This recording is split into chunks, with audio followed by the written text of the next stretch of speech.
Not a good time, that's all. You got something better to do?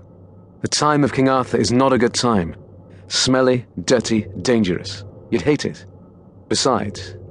He turned back to the console, cradling his chin in his hand as he stared at the screen. Besides? Clara went to join him, staring over his shoulder at the jumble of lines and squiggles and blobs on the screen. Besides what? The doctor sighed, straightened up, and waved his hand at the screen. Well, look at it. Just look at it. There, see? No. Is it broken? That earned her a raised eyebrow. What then? Power spike. Something wrong with the TARDIS? Not the TARDIS, no. A power spike in the late 19th century, right in the middle of London. Someone's using a post-nuclear power supply, and that's not good. Oh, they've got it shielded. He went on, striding around the console, hands behind his back and head down as he considered. Which just confirms the fact that it can't be a natural phenomenon or an instrumental anomaly. Well, quite. Late Victorian London. That's what I said. Could it be Madame Vastra? Maybe Strax is messing about with some new post-nuclear weapon. Very likely he is. But no. The doctor shook his head. No, they'd never be that careless. This is someone who doesn't want to be phoned, but who has no idea of the anachronistic implications. So, we forget King Arthur and go and sort out this post-nuclear spike. Is that what you're suggesting? He was already working the controls. It wasn't a suggestion. He glanced across at Clara. We better get changed into something that blends in a little more, don't you think? You already look Victorian, she told him. We was a tactful term. It wasn't actually me I was talking about. That's a first. Clara looked down at her bright blue blouse and short skirt. Maybe he had a point. I'll find something that will fit in with late Victorian then. He was working the controls again, pulling a lever and checking a dial. Choose something practical. It'll be smelly, dirty, and dangerous, he warned her.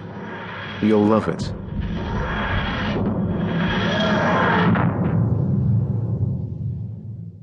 Frost clung to the trees like brittle blossom.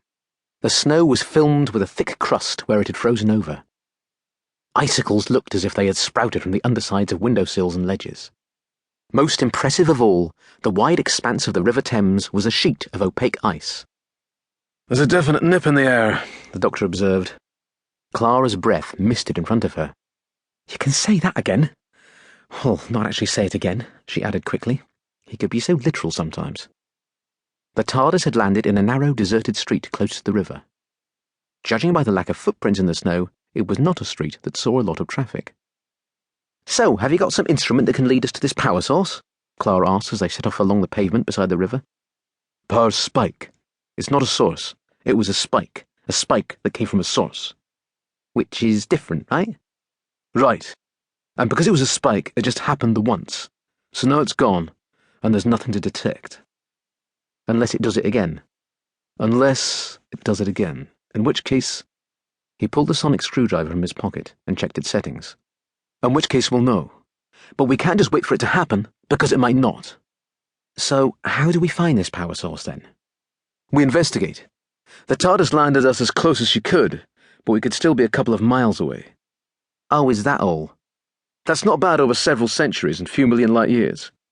Anyway, it shouldn't be too hard to track down an alien presence in London. Chances are they'll be obvious, arrogant, think themselves superior. Clara gave the doctor a good stare. Yeah, right. His eyebrows knitted together. What are you implying? Nothing, she said quickly. So, what's the plan? Pop along to Paternoster Row and ask our local friends for help? Vastra and Strax and Jenny. Oh no, we don't need to bother them. Trust me. He shook his head. This'll be easy. It was late morning, and a steady stream of people made their way to the Frost Fair. Caught up in the tide, Clara and the doctor were happy to go with the flow.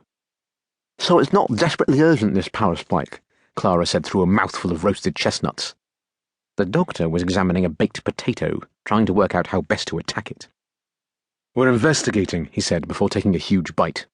He hopped from foot to foot, mouth open and gasping. Hot? Clara guessed. The doctor nodded furiously.